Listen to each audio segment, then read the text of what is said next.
Welcome to the Vocal Lab podcast with your hosts Shelby Rollins and Jason Catrone, bringing you the best from the music industry. Get ready for first-class conversations packed with exclusive techniques and transformative insights, all designed to help you reach your top note. Hello, everyone. Welcome to today's episode. Shelby Rollins, it's great to always see you at this table. Thanks. It's good to see you. Yeah. And it's always great to have everyone out there listening to us, hopefully getting filled with fun facts and fascinating frivolities. That worked. Way to go. That just came out of my head. You just pulled that right out of your hat. Pulled it from somewhere, I tell you that. Speaking of hats, I don't like to wear hats. Do you know this? It's a fun fact about me. I'm not surprised. They itch my head. Right here? Yeah. Yeah, me too. I will wear a hat sometimes, but they're not. In the It's sun, not like it's not like I wear this all day. Tanner wears a hat 24/7. I've always been jealous of people Except who when just he like sleeps. He's wear not wearing hats. There's two things I'm really jealous of. Like when a guy can wear a hat and it just looks good on them. Yeah. And when you got to be about 6'1", 6'2" to really pull it off, and thin build where you can wear a perfectly tucked shirt. Carlos and I can't really do that because we got a little Mexican food on our bellies, you know. There's just a little bit enough to cause it to roll a bit and not be a perfect little tuck. Dunlap. I got you. Yeah. Yeah. I got Those you. are two things I've always been jealous of. I do wear a hat occasionally, but yeah, it's not like an all day affair. It's like I'll wear it for an outing, and it's usually when my hair's dirty and gross. Speaking of, I should have worn a hat today. I do love a fresh haircut, though. Those are always nice. Yes, so your hair looks nice today. Thank you. Nice. Thank you. We were talking about haircuts before. Carlos's barber. Just lamenting. He's amazing. You know, I'm not going to say his name so that he stays anonymous, but So he doesn't get too booked. He should go by the Yeah. anonymous People don't barber. yeah. The anonymous Yeah. No, he's amazing, but just prices keep going up. And No, that's you know, for sure. That's of everything. Although I have to say, side note, I don't really raise my prices that often. It's a bigger deal for vocal coaches when they raise their price. Yeah. I don't know why that is, but it is. Yeah, I mean, I think we I can all raised agree mine. with that. All three of us can agree with that. Yes. Yeah, like It's once a or twice big in risk. 10 years, basically. Yeah, it's a big risk, but like, you know, you go get your haircut, it could be $5 more every 6 months. Yeah. And you just do it. I mean, it's a small increment. Granted, small. my when I raise my rates, it's a bigger increment, a bigger but I amount, do sure. it way less often. Yeah. And My- I think you sort of get to a cap at some point. Yeah, totally. But I say that, I mean, coaching, it's interesting because in the coaching space, you can pay, I mean, 20 grand for 6 months of private business coaching with a business sure. coach, like who's wildly successful Yeah. and multimillionaire, you know. But I mean, then, that's very common. yeah, it's super common, especially for high level executives, entrepreneurs, and founders. They're going to pay that kind of money, but they're making a lot of money, so it's justifiable. But in our niche of coaching, you don't see that happen. No. Well, we were actually discussing that there was a coach that we saw who was like, "Whoa, wow!" There's a few you out there now really that are, went for it. There's a few out You're- there now charging over $1,000 an hour for their time, for sure. Yeah, but Good for them. good for them. Which you know, here's the dichotomy. Obviously, like when you look at a barber or a salon, there are all these different expenses that go into that. So That's fair. You have the space, you have all the products, you know, Yeah. you have all of Color. the tools.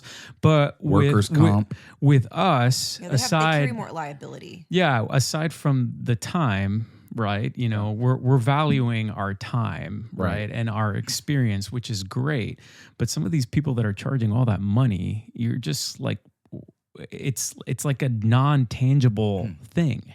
Yeah, I mean, at that level, you're paying for a name to be associated with, to work with. Yeah. Right, and Well, that I happens mean, in you the business should be paying coaching, for too. a masterful transformation, Right. right? You should be getting that on the other side of $1,000 an hour. Oh, for sure. But I'm saying if you're going to pay that, you're also wanting to work specifically with that person Right. because of Oh, their yes. star power Sure. as a Their coach. network. Right? Yeah. And That is also- honestly what you do pay for in any kind of coaching relationship. sure. You're probably paying for, Paying for the network. And also there's the speed of growth is not really relative to them. It's relative to you. So That's whether true. you go fast or slow, it's not really up to them, but you know. And you don't see immediate results in most cases like you Exactly. do when you get your hair cut. Correct. And sometimes you get your hair cut and you're like, I don't think you did a good job with this today. I don't like this immediate result. And I still have to pay you. And then wait for 4 or 5 weeks to look normal again. My hair place just started charging credit card fees. And I'm like, that's awful. I'm like, one, it's in the nicest part of the city. So it's like, this is not we're barely making it salon. Yeah. You know, like, that hit me. You know, I used to get my hair cut for $10 because at the Cut and Corral. That's what we should have called it, the Cut and Corral. He should have just opened up a side hustle in there. So during COVID, lockdown in Kentucky, and our horse trainer would train our horses in the morning, and then around lunchtime or 1, he would go to the salon and do hair. Love it. And so I could get a haircut for $10. It's amazing. And I could get my hair cut and colored because, you know, like little blonde tips every once in a while. I was always a blonde-headed kid, and then my hair got... of course. All I can think of is like NSYNC and their frosted I know, tips. right? Not necessarily frosted tips, but I would have like... We're not looking at ramen. I would have a blonde top to go there. And so I would get that for $30. That's wild. But now my haircut here is $60 just to get it in and out in 15 minutes. Yeah. So Tanner cut my boy's hair last night. Yeah. And they both looked good, but my youngest, he's 6 now, and he has been kind of the more very like picky about they've both actually been pretty picky about cutting their hair. But Brooks, my younger one, he's my blonde child, and Tanner and I are both brunettes. So I never thought I would have a blonde baby. Wait, your hair's not red? Well, this is technically not my natural color anymore. Oh, okay. We can talk about my hair next if you'd like. I was always like kind of an auburn color. Okay, sure. Naturally. Yeah. And so this is my attempt at matching my original color when Brooks came along, actually, and my hair started turning very gray very quickly. But anyway, so Brooks has blonde hair, but it's kind of strawberry blonde in the wintertime. It gets a little bit more red, but as he's gotten older, it's gotten a little bit less blonde, which is very common for blondes. But it breaks my heart because last night he had his summer blonde was like very blonde right up on top. And it was kind of long and kind of scraggly, and he needed a haircut in general, but I thought we were going to kind of keep it up here and just do the back and the sides, you know, get that cleaned up. And maybe just a light trim. But Brooks was like, I wasn't home last night, and he was demanding that Tanner buzz cut his hair, and Tanner didn't. And he left it pretty short, though, but it was not buzz cut, and Brooks apparently threw a big fit. But anyway, as a 6-year-old would. And I saw him this morning, and his hair looks good, but it's all the blonde is now gone. I'm like, literally, it was like, I'm going to have to wait till next summer to see this. Because it's like just dirty blonde now. Yeah. I mean, no offense to either of you, sad. but there is nothing cuter than a little blonde-headed kid. And maybe that's just because I grew up as one and my you think ego's you're so coming cute. out. Yeah, maybe that's it. But sometimes I joke that he's my cutest child. There's just something about a cute little blonde-headed kid. He is. I think that's why I was always afraid to. All my never wanted children are kids. very cute, but I did love his blonde hair. I think it was the You do have novelty cute though, kids. because I didn't ever think I would have a blonde child. And then Yeah. he came along and I'm like, what? How is this possible? Recessive genes. Well, you know, that's a lot of chit and chatter about haircuts and the cost of cutting hair and getting great coaching. I have a question for you, Jason. Do you think AI will ever replace haircuts? That's AI haircut. See what you're doing there. Well, salon. honestly, I was going to say right out of the gate, no, never. But with robots, you could definitely have robots that cut your hair. It seems hard to imagine, but I can't say it wouldn't because, Yeah. I mean, now Maybe you can it's get someday. an Uber that has nobody in the driver's seat and it drives you But somewhere. like I know, build a we're getting that. relationship with a robot barber, because that's why it's hard for me to leave my barber, because he's been cutting my Well, but hair people for are 6 having really years. real weird relationships with AI. true. That's true. I mean, that was so in the you news. would, We don't want to go dark today, but you can be, you could have a robot that can cut or color your hair and and you also chit-chat. communicates with you. I don't think we're going to go that far. I still think there's going to be a major hoping. revolt at some level Yeah. that culture will be like, no, I just want a human touch. I think we will go that far, honestly. Yeah. But then we will realize that this is toxic for our humanity. Yes. I do and too. then we will return back. As with everything, like the pendulum always swings Yeah. to one far end of the spectrum before it, finds its way into the middle. I don't think AI in general is terrible. Honestly, No. AI in general has been around forever, not forever, but for a long time before the dawn of like Chat GPT and now what we're seeing in general. But it's when we use it to such a degree to replace everything human and everything that represents hard work and self like value, then we're going to start to see the ramifications of that are going to have a very, very negative impact. But towards our topic for today, I think that's one example of it. Of what? Of how we're letting AI go in a direction of replacing humanity. We are. And it's touching the music industry. I don't know that we're letting it. We just don't have a choice. AI is so fastly advancing now that I saw, recently in I forget who it was talking about it, but someone who was at the forefront of starting the whole thing, that we are now at the place that there's no turning back. But that's all I think it's all a choice. It just has to be a collective choice, right? Like you can kind of let things run away with any crowd, any cultural phenomenon, and then it gets to a point where people are like, no, enough. And you see that in politics all the time, right? Where it goes a certain direction for a long time, and finally people are like, no, and then it starts to go in a different direction. Well, sure, but it's also like the arms race. You can't, once that really blew up, there was no turning it off. Because if we as a collective people in America say we're not going to use AI anymore, the Chinese still will. Mm-hmm. The Germans still will. So there's no stopping it at this point. What happens, we don't know, obviously. And so I think that's where collectively as a culture, we're just like, it's another one of those issues that's so big and we don't understand it. We just ignore it. Yeah. And we just let happen what happens. Yeah. And again, we'll see.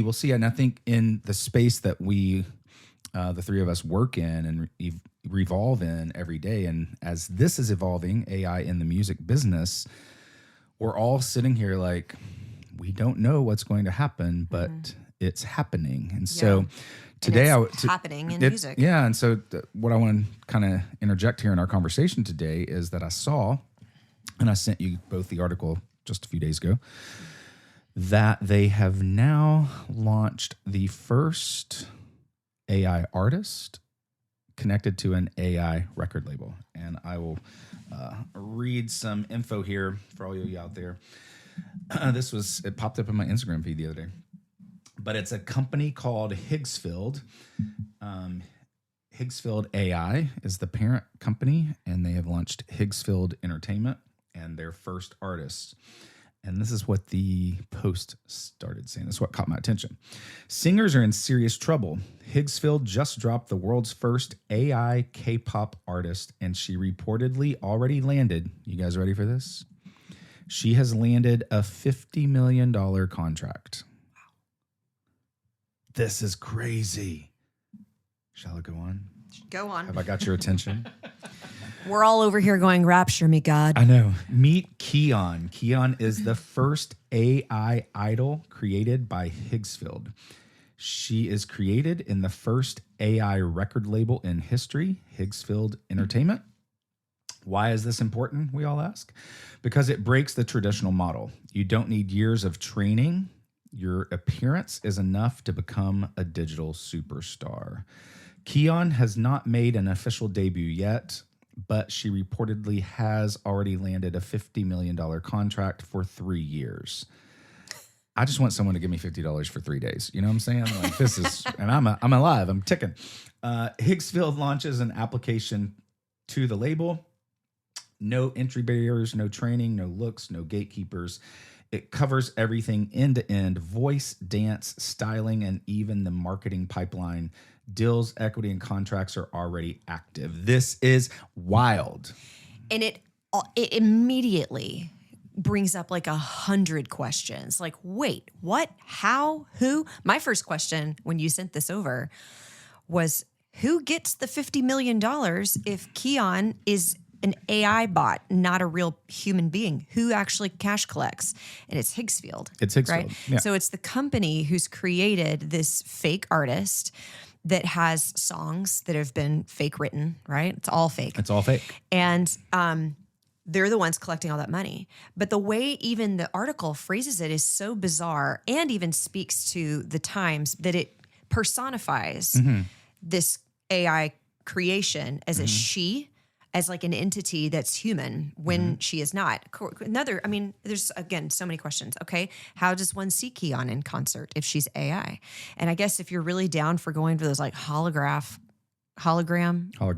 type shows, which to me sound real boring, but because I've been sweated on by an artist. I've been spit on. I've been so close. I don't think Keon's gonna spit on me. She may not tour. Yeah, or maybe you go to a theater to watch Keon. Yeah, I don't know. I don't know. Or it could be a hologram, or it could be. And maybe the angle of that is that maybe type it's a of an 3D artist virtual experience. Everyone gets headsets and you watch the concert. There's so many yeah angles to that. And a lot of people would be into that. Yeah, especially like more reclusive people, or maybe if I don't know how much they would sell tickets for, but maybe they wouldn't be as expensive as seeing a human being artist. I have no idea. Obviously, you're not going to have the same expenses if it's all virtual. You don't have nearly the overhead of like a live concert. Well, maybe initially you probably would, just because of the technology being expensive. Yeah. But again, so many questions of like, how does this even work? Who wants to see that? And again, there's going to be people. Well, remember a few years ago, we were having, they did something here at the Symphony Hall. Remember it was, they were doing virtual reality concerts. Right, where the technology was new. And I remember there was a huge facility in Sweden. I haven't heard about it for a while, but they could go in and recreate anything in real time. Yeah. And like the orchestra could play to it. Right. So you could have, Hank Williams and Johnny Cash still singing there. Yeah. Right? Or like when Natalie Cole sang and had like a hologram of Nat King Cole singing with her or something. Yeah. Like these things have been tested in the waters a little bit, and they've never really caught on yet fully. Right. Yeah. We still to this day, and hopefully forever, we would all agree that we're going to have real artists singing real songs. Mm-hmm. I saw also the other day on a little clip I was watching where songwriters are one of the surefire AI is going to replace them. Mm-hmm. Like this was again, this huge figure in the AI movement saying this is one thing in the segment of culture that will go away.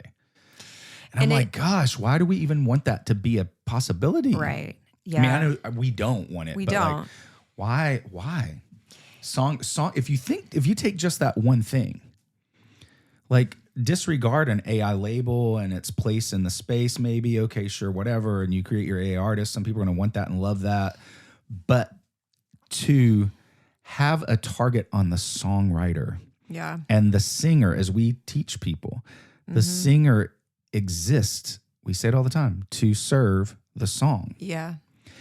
And that song that someone or someones have written that I fully believe is a flow of creativity from a divine creator that allows us to put pen and paper down and create a magical moment of lyric and music that moves people. Yeah. That is beyond pen and paper and a person singing it. That is spiritual at every level. Yeah.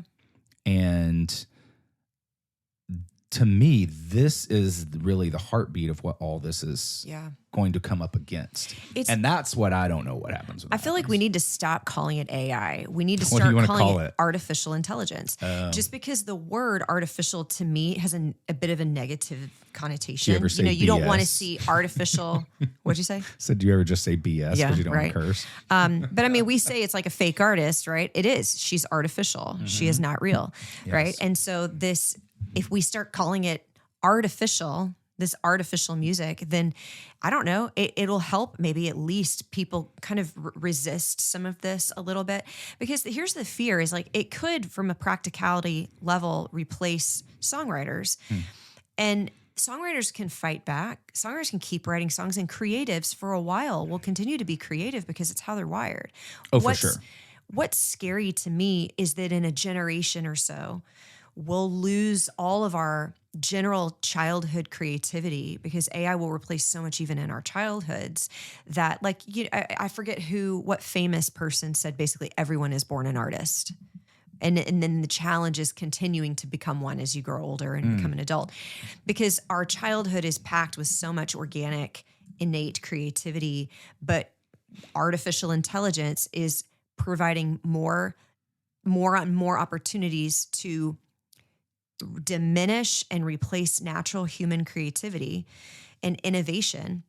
Because, it's fine. I can shortcut this for you. I can do this faster, right? I can kind of microwave this process. And then you don't have to use logic and reasoning and critical thinking skills to figure it out yourself, which is a big part of creativity, right? It's not just about like making art. It's about finding solutions to real problems that every person needs to figure out for their own brain to develop, right? So if you shortchange all of this, then the trickle down is that children stop being creative when they're already naturally creative, which means way sooner, which means they never tap into their natural creativity, which means they don't grow up to want to be creative. They don't grow up to want to make art. They don't want to sing. They don't want to write. But even more than that, it means they grow up not fully developed. Yeah. Mentally. Yeah, absolutely. And that's a bigger problem. Weren't you the one saying to me the other day that you had read somewhere, or was it you? I think it was Carlos that said that you just recently read that now what we've always known is like the frontal lobe doesn't develop until you're 25 years old completely.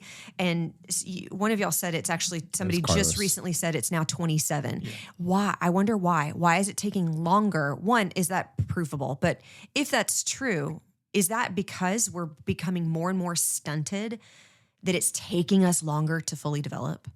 I don't know. I mean, it's just a question. Yeah, I mean, we're going down some deep rabbit holes here, but probably, we were talking, I don't know if it was on an episode or just chitter chatter around ourselves one day about, how the testosterone levels in teenage males are like plummeted compared to even just 10 years ago, especially 20 years ago. Mm-hmm. All of this is deeply connected to our continual dependency, greater and greater even, on all things technical, and all things digital, and all things media driven, and right. They're literally not going outside and playing, or like, kids that grow up in more rural places working on a farm and doing things that actually build your body the way that they're supposed to, which trigger your natural hormone development. And that cycle gets interfered with. I think all that you're saying right now is going to be interesting to see how does that alone play into how we consume music and how we make music. Mm-hmm. Are we just at some point going to allow, again, artificial intelligence and its artists and songwriters to just take that over? And you're right, there'll be people, just like people who are like kind of leaving the cities and going simple on farms again. They're just like being more local and making the kids go out and play. Mm-hmm. There will be always people writing songs and singing songs. Yeah. But the bigger point there is it's going to get harder and harder to make money doing it. Yeah. And there possibly will be a tipping point down the road where the artificial artists that we know are now dominating real humans in the ability to make money, to be heard on streaming services, radio, TV shows, whatever. They're already there. I mean, there's worship playlists that are completely AI, and the playlist. What do you mean? Like the artists singing them are AI? Yeah, all the tons of music within the playlist that it's exclusively AI, and they're worship songs. That's one thing that just happened. So who's making those? Worship labels? First? Is that like? I mean, is that happening in other genres? Oh, I just happened to see that. Yeah. I'm sure that it's happening in other genres, but I think it's something interesting that you guys are talking about. That's kind of the dichotomy of like, if an A artist shows up, there is a value that is already allotted to that because of the novelty of it being AI versus how we came up. New artists are having to provide value and say, give the person the option, like, do I like you or do I not like you? Most of the people that show up to an AI concert is because they want to see it kind of like you would when you go to a theme park, Yeah, you're curious. You're curious, but in terms of even pricing, like, I don't know if you guys saw this, but they're doing The Wizard of Oz at the Sphere in Las Vegas. Yeah. Because it's a crazy immersive experience. And they've used... Like you feel the tornado. Like they've used AI to retouch the majority of the movie. And they're charging $200 a ticket. Dang. And people are paying it because they want to go see this experience. And now they're talking about licensing other movies. So it's like, imagine like going to watch Lord of the Rings or Harry Potter, and you're just in there and you're just seeing these things. But I just interject on that real quick before you carry on. That alone allows the power players, the money makers, the holders of all things power and money in the music business and film and TV, they're going to do that because they can take something that's already created that people love, like Wizard of Oz, and now just make even more off of it. Yeah. So that's just going to be forced upon us. Yeah. There's no option about that. Yeah, because they're playing to nostalgia. They are playing also to convenience, right? Which is the biggest thing with AI. And the first way that it incarnated before even AI was a thing, like, remember when we used to all complain about self-checkout lanes at grocery stores? Yeah. But then it was like, oh, I'm in a rush. There's a self-checkout lane. And then before you know it, you're Publix or Kroger's employee of the month every single time because you're going over there working for this. And the lanes are available, but maybe you have to go and wait, or maybe you don't want to talk to someone, or maybe you're, having a multitask. But like these convenience aspects, became a thing that now we just accept. And so when it came to all these other things, it's like, oh, I need to write this email. Let me use blah, blah, blah, blah. I'm really ticked off right now. Make it friendlier. And then it's like, you take this thing, it makes it friendlier, and then you interject like, well, that's not really how I would say it, but let me fix it real quick. And it saves you like 15 minutes of sending an email that might lose you a client or might get you fired or whatever. And it's that convenience that we begin to accept. And then that's how it, like you said earlier, if we don't do it, someone else is going to do it. Yeah. But then you're right. It just kind of kills your brain in the process. I read a statistic somebody shared that was something like within 6 to 8 months of regularly using a service like ChatGPT or whatever, someone's brain power or whatever, however, I don't know how they measured this, was reduced by something like 80%. That's and I was crazy. like, wow. Yeah, that's crazy. Wow. So even more like rabbit holes that we don't have to go down in this episode, but like there will be health benefits and consequences to AI for sure. Yeah.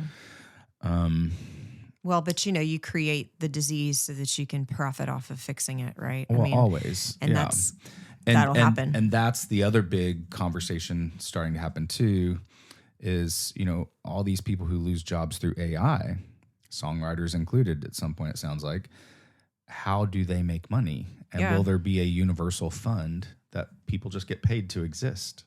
Because God help us. This is literally where it's headed. Yeah.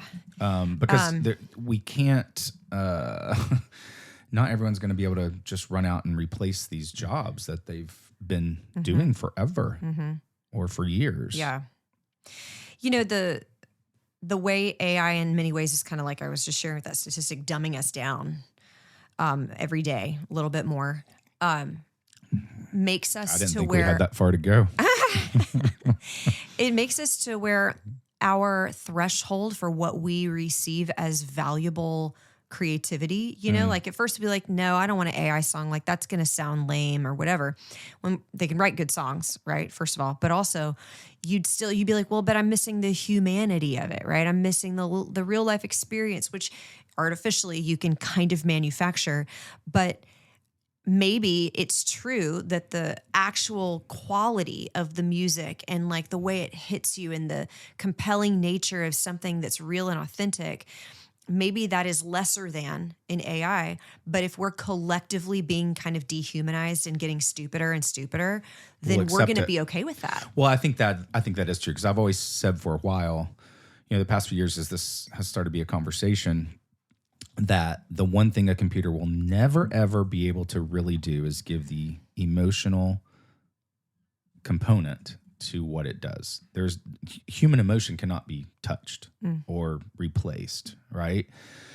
And that's why, you go in to record a song, you probably tell your artist this when you work with them, there's one button that does not exist in that studio, which is the button of give me more emotion. Yeah. Right? Or heart, right? That's not on Pro Tools. Right. Let's add more emotion. Click this. It's not possible. But I think you're right there. We're going to lower our standards to a level where we'll accept it. I think it was the other day, Carlos and I just thought it was brilliant. Theo Von had an Amish kid on. Oh, I just think that is so great. And, saw that. And literally Theo Von's brain to take it there, And so it's fascinating. And there have been some recent reports too, with all the talk in the health and wellness space, where the Amish population, they're some of the healthiest people on the planet. Mm-hmm. I propose? I don't know. I'm just going to interject the thought that hopefully what we're going to see, or probably what we're going to see, unless something catastrophic happens, which is always a possibility, we're going to see more and more people over time pull away from technology. We'll use it for things that we have to, like, of course, flying to, if we want to go somewhere, we go to the hospital, and more things are going to be like driven by AI. Things like that where we'll have to, but I think you're going to see more and more people intentionally pull away from using media. And why do you think that'll start? I don't know. It's either going to be something really catastrophic. Yeah. Or you'll start to see the consequences. Or it's going to be, maybe it's You'll gradual. feel pain. Yeah. Pain's the only thing that ever makes any of us change. True. Right? That's very true. Or you're just going to have people be proactive. That happened alone in the health and wellness space over the past, especially since COVID. People intentionally saying, no, you know what? We're going to take our family's health back in our control. Right. And not just listen to what people are telling us to do. And that has led, by and large, most people to go simpler. Yeah. Right? Eating natural things. Yeah. Exercising more. Being in sunlight. All the things that you said kids used to do. Right. People used to do. And while our world has never seen technology like this ever before, this has never happened, the cycle remains on repeat forever and ever. It reminds me of that saying that this has to do with wealth and the economy, but the saying is something. I love wealth. The saying is something to the effect of, I love lamp. My daddy drove a Chevy, so I drove a. What is it? He drove a. My dad drove a Chevy, so Carlos is already looking it up because it's basically talking about the hand-me-downs and how this impacts the way even our brain perceives hard work. Did you find it? And I learned to drive in the same seat, and he taught me everything I know about the road, or no? No, it's about the quality of car changing. So I drove a Corvette. My kid drove a clunker. His kid drove a Chevy, and then his kid drove a Corvette. And the whole idea is that if you have a lot of wealth, then you pass on a lot of wealth, but not a lot of hard work to the next generation because they're entitled, right?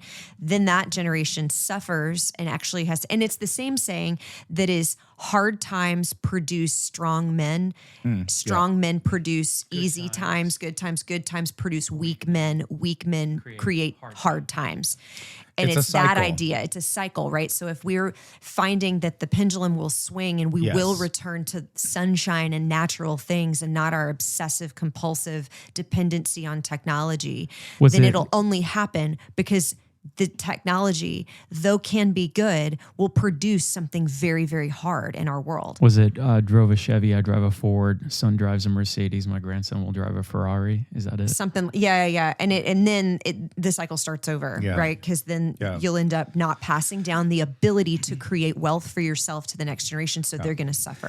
I could foresee something catastrophic like the global monetary fund just collapses. And no one has access to their money unless you have. We could take a political turn, but blockchain, and No, I think something like that will be the hard times produced. When we were growing up, it was always there's going to be this huge war that we're all got to be prepared for. Yeah. And that still hasn't panned out in America. Yeah. Obviously, there is war around the world and it's horrible.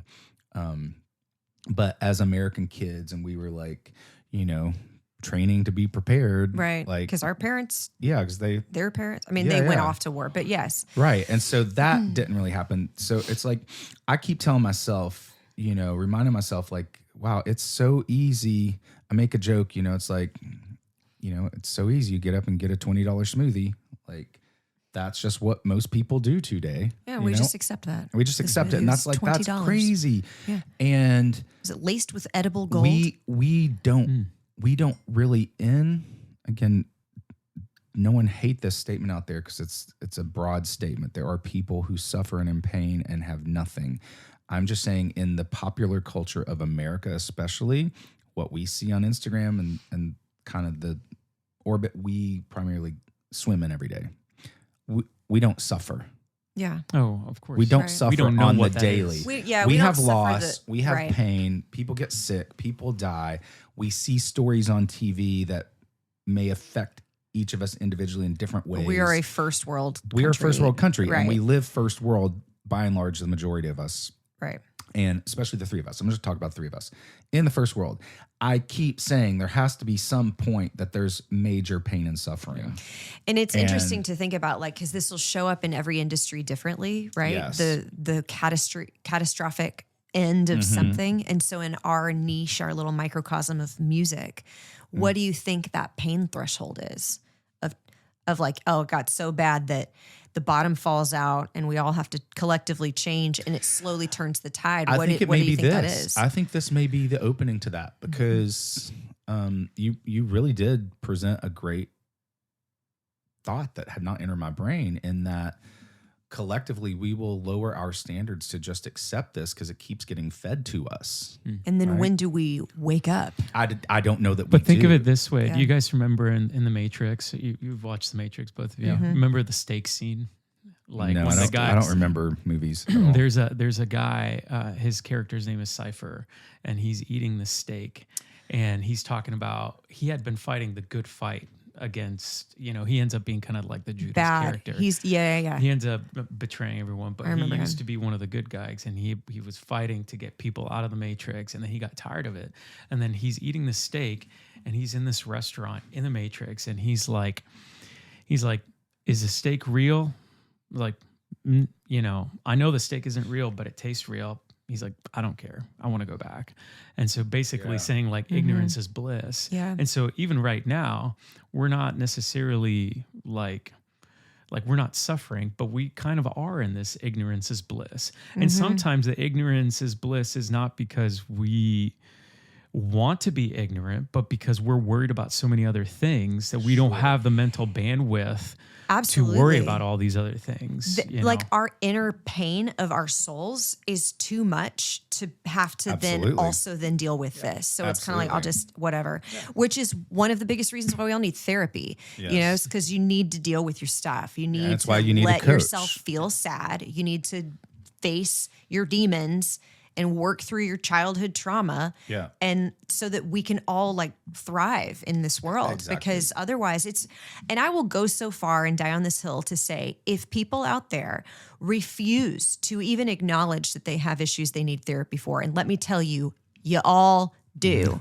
You all do. Shelby dropping the gauntlet. Then you are also playing a role in the demise of what can come from something like Yeah, for artificial sure. intelligence. For sure. Because you are accepting your own pain because you're refusing to deal with it. Now, I can say, like, it gets me all hot and bothered because I am regularly in counseling and therapy all the time. But, and it's made me so self-aware of like, oh, wow. And I didn't have a hard life, but I still experienced pain and trauma. Of course, because we all it's do. a human condition. It's a human condition. And so to be mad is not fair, right? So I'm sorry, I pointed at the camera. But like, it's because a lot of us are too unaware that we have pain to deal with. And it's honestly, I believe, the grace and mercy of God that any of us become aware of the pain that we have and then eventually become willing to face it. Because a lot of us are too numb because of our pain to even know that we have pain to then deal with the pain. You know what I mean? Well, yeah, it's always easier to I can't get numb mad, it. even though I did. Yeah. But the reality is we're all walking around trying to stuff down all of our big emotions. And so if we actually let ourselves feel those sad things, we heal, right? You have to feel to heal, is the whole saying, right? And when you do, you become more awake and alive. You unplug from the matrix. Like, we need the Neos to rise up. This is a good moment to encourage people to go back and listen to the podcast we did with your friend. I forget her name right now in the moment. The songwriter. Becca? Was it Becca? Blonde hair? The worship writer? Yeah, who has Lyme's. Oh, no, that was Elisa. Elisa. Oh, yeah. I was Elisa, thinking what about was her last episode, name? Turner. Elisa Turner. was You guys thinking go about her listen to that episode today. episode if you really, Yes. if you felt charged or responded some way to what Shelby was just talking about with like going through struggle and pain and getting beyond that into a place of, because she literally said she didn't want medication for her disease because she wanted to feel, because if she couldn't feel, she couldn't heal. And she couldn't fight, You're right. right? Wasn't that it? Yeah. Like, Yeah. You're if right. I can't feel it, I won't fight it. Right. Yeah. And so Can that we link just, her episode in like our yeah, show notes? that just really moved me. I literally So, was thinking about yeah. Elisa this morning. That was a great episode. But We love you, yeah, Elisa. You know, you're right, Shelby. And I think personally why I believe maybe, you know, all these thoughts and comments right now are going to evolve and change as this whole AI moment in music evolves. But I really do believe, because what I said a minute ago about the one thing humans will always be able to interject into any situation is the actual humanity of emotion. And that will always drive the live experience. Yeah. And so there's always going to we're always going to want to go see someone real and live in life and kind of connect with them and get to know them. Right. It may be harder, and it probably will be harder for artists to make a living in just doing music and touring. Yeah. And you'll have a few that are big and do it because it's always going to be big money. Yeah. But it's going to weed out a lot in the entry level. And it's going to make it harder.